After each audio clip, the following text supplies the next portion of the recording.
আসসালামু আলাইকুম প্রিয় দর্শক। মালয়েশিয়া সকল সেক্টরে কলিং ভিসা কবে খুলতে পারে এই বিষয় নিয়ে প্রবাসী কল্যাণ ও বৈদেশিক কর্মসংস্থান মন্ত্রণালয় থেকে কি নোটিশ জারি করেছে এবং কি সুসংবাদ পেতে যাচ্ছি।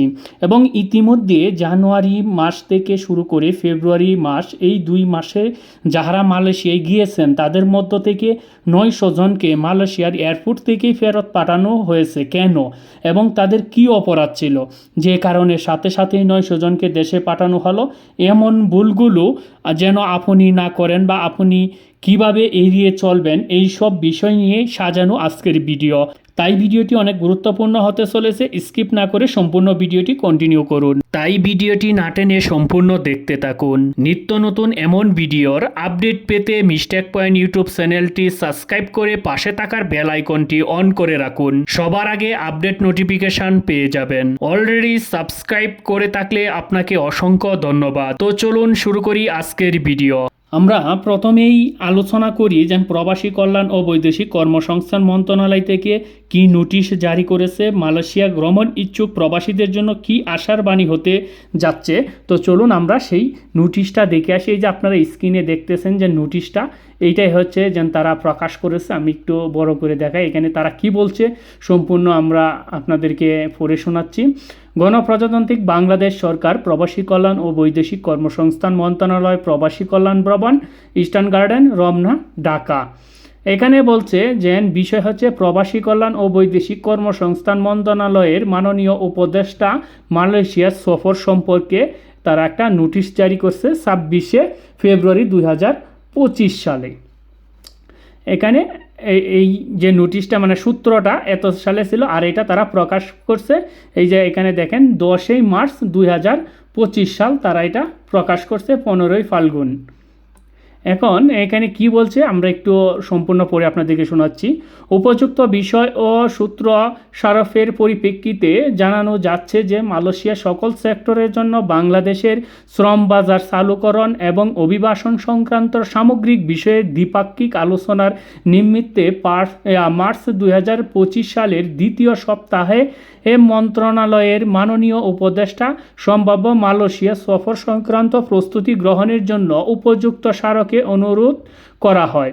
কিন্তু মার্চ মাসের দ্বিতীয় সপ্তাহে জাতিসংঘের মহাসচিব বাংলাদেশে সফর করেন বিদায় এপ্রিল 25 মাসের দ্বিতীয় সপ্তাহে বর্ণিত সফরের সম্ভাব্য সময়সূচি পুনর্নির্ধারণ করা হয়েছে, মানে এপ্রিলের দ্বিতীয় সপ্তাহে। তারপরে বলছে বর্ণিত সফরে মাননীয় উপদেষ্টা মালয়েশিয়ার মাননীয় প্রধানমন্ত্রী ও উপপ্রধানমন্ত্রী, স্বরাষ্ট্রমন্ত্রী, মানব সম্পদ মন্ত্রী এবং সংশ্লিষ্ট অন্যান্য কর্তৃপক্ষের সাথে বাংলাদেশি কর্মী প্রেরণ সংক্রান্ত দ্বিপাক্ষিক সভায় অংশগ্রহণে ব্যক্ত করেছেন। তারপরে বলছে এমত অবস্থায় সংশ্লিষ্ট ব্যক্তিবর্গের সঙ্গে অনুষ্ঠানের দ্বিপাক্ষিক সভার সম্ভাব্য সময়সূচি ও অতি সত্বর নিশ্চিতকরণ মাননীয় উপদেষ্টার মালয়েশিয়া সফরে প্রয়োজনীয় প্রস্তুতি গ্রহণের জন্য নির্দেশক্রমে অনুরোধ করা হলো। তো এখানে লেখছে গাজী মোহাম্মদ শাহেদ আনোয়ার উপসচিব, উনি উনি এই যে সিগনেচার করছেন। তারপরে এইখানে আরও কিছু ওইগুলো আছে।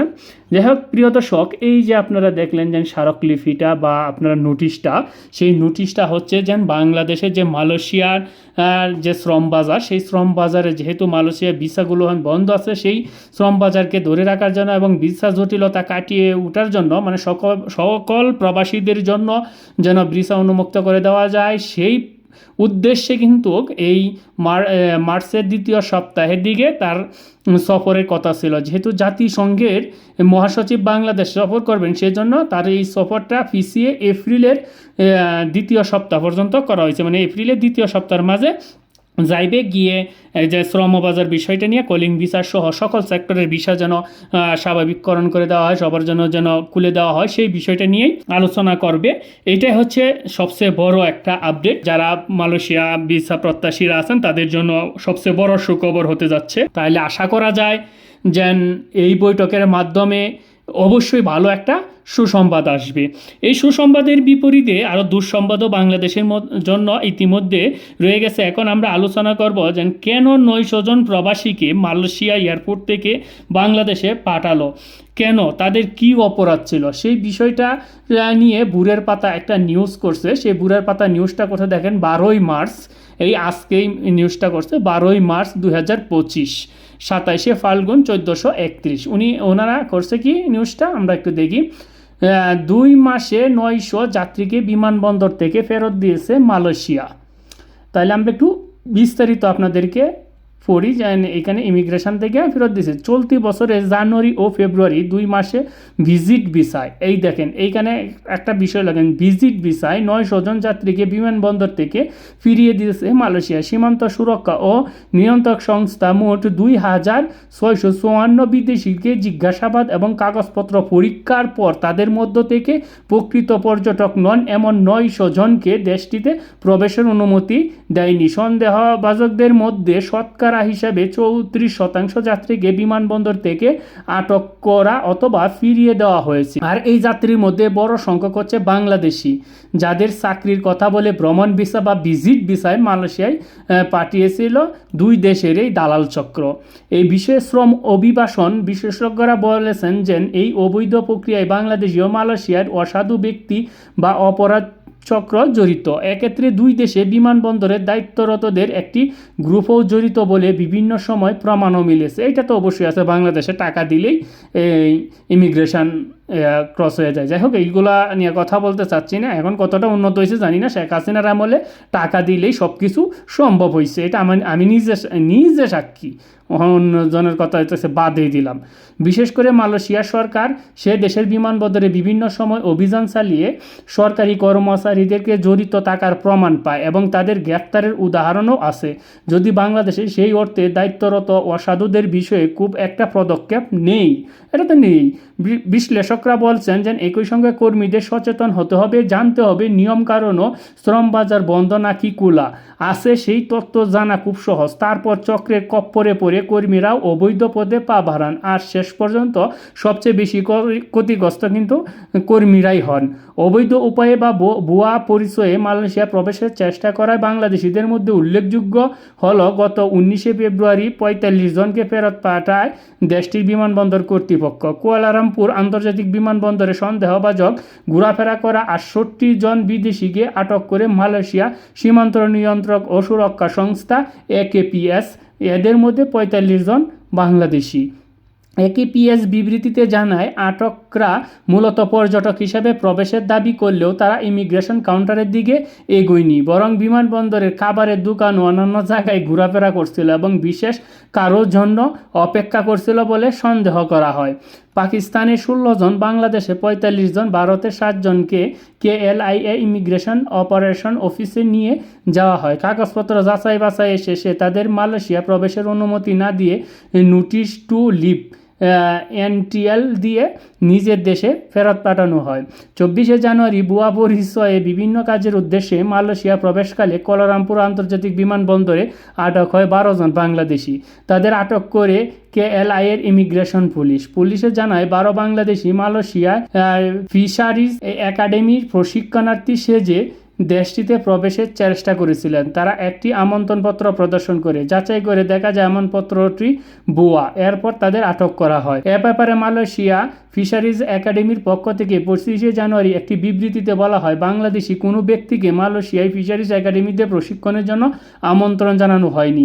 তারা ইমিগ্রেশন পুলিশের চোখ ফাঁকি দিতে মালয়েশিয়া ফিশারিজ একাডেমির লোগো সম্বলিত পোশাক পরিধান করেছে। দেখেন, আসলে যে এই জন্য তো বাংলাদেশিদের জন্য মনে রাখবেন যে বাংলাদেশিরা যত এরকম আকাম কুকাম করব, মানে আকাম কুকাম মানে এই অবৈধভাবে যত যাওয়ার চেষ্টা করব, ততই বাংলাদেশিদের জন্য ভিসা জটিলতা আরও বৃদ্ধি পাইব, তারা কখনো যাইতে পারবো না। এইসব কারণের জন্যই কিন্তু বাংলাদেশিরা বহির্বিশ্বে একটা মানে তাদের যে খ্যাতিটা আগে ছিল সেই খ্যাতিগুলো নষ্ট হচ্ছে। যেন এগুলো হচ্ছে বদজাতের জাত হচ্ছে বাংলাদেশি জাত, এরকম একটা হচ্ছে। যাই হোক, আর কিছু নিউজ পড়বো না, সেই নিউজগুলো পড়লে তো আরও মাথা নষ্ট হয়ে যাবে। যাব, মাথা গরম হয়ে যাব। এই হচ্ছে বিষয়। যেন মানুষ আসলে যেন যারা টাকা দিয়ে যাচ্ছে, নিজের টাকা কিন্তু খরচ করতেছে, দালালে তো বলতেছে, দালালে কিন্তু তার যে ইনকাম আছে সেই ইনকাম কিন্তু দালাল ঠিকই নিয়ে নিচ্ছে। এই ফাঁকতালে লস হয়েছে কার? যাত্রীরা যারা এখানে যাইবে, প্রবাসীরা, তাদেরই লস হয়েছে। তাদের কিন্তু সতর্ক হওয়া উচিত। প্রিয় দর্শক, আপনাদেরকে আমি প্রত্যেকটা ভিডিওতে সতর্ক করি এবং সতর্ক থাকার জন্য আপনাদেরকে বলি যে দেখুন যে এই যে 900 জন বাংলাদেশে ফেরত পাঠাইছে, এই 900 জনের জন্যই কিন্তু আরও দেশের দুর্নাম হচ্ছে, আরও ভিসা জটিলতাটা আরও বৃদ্ধি পাবে। এটা মনে রাখবেন যে ভিসা জটিলতাটা যতই সহজ ভাবেন না কেন, এটা আরও বৃদ্ধি পাবে। কারণ 900 জন কিন্তু মুখের কথা না, এরা এই বাংলাদেশ থেকে অবৈধভাবে এই 2 মাসের ভিতরে ঢুকতে চাইছিল। একটা বিষয় মাথায় রাখা উচিত, যেন আপনি যেন ট্যুরিস্ট ভিসায় যাইবেন, কীভাবে মালয়েশিয়া ট্যুরিস্ট ভিসায় যাইবেন, আপনাকে তো অবশ্যই একটা প্রমাণ প্রয়োজন। প্রমাণ কীরূপ?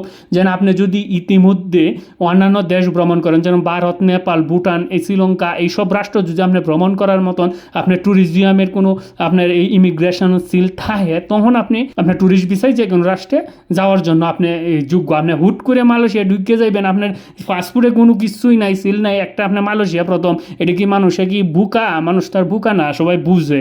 যেন বাঙালিরা তো এমনিতেই বাটপার, এটা তো সবাই জানে। তারপরে ওইগুলা অন্যান্য দেশের তার কোনো ট্যুরিস্টের কোনো এই ডকুমেন্ট নাই, তাইলে তো বুঝতেই পারছে যেন তা এই সেই কাজের জন্য আইছে। যাই হোক প্রিয় দর্শক, যারা এখনও বাংলাদেশে অবস্থানরত আছেন তারা অবশ্যই সতর্ক হবেন। এই দালালের বাচ্চারা কিন্তু আপনাকে বিভিন্ন ধরনের প্রলোভন দেখাইয়া এইরকম করলে কিন্তু কোটি টাকার হইবে। যদি এই 900 জনের ভিতরে আপনিও হয়ে যান, তাহলে অবস্থা তো আপনার আপনার লালবাতি জ্বলবো, আর কেউ জ্বলতো না, দালালের কিছু হতো না।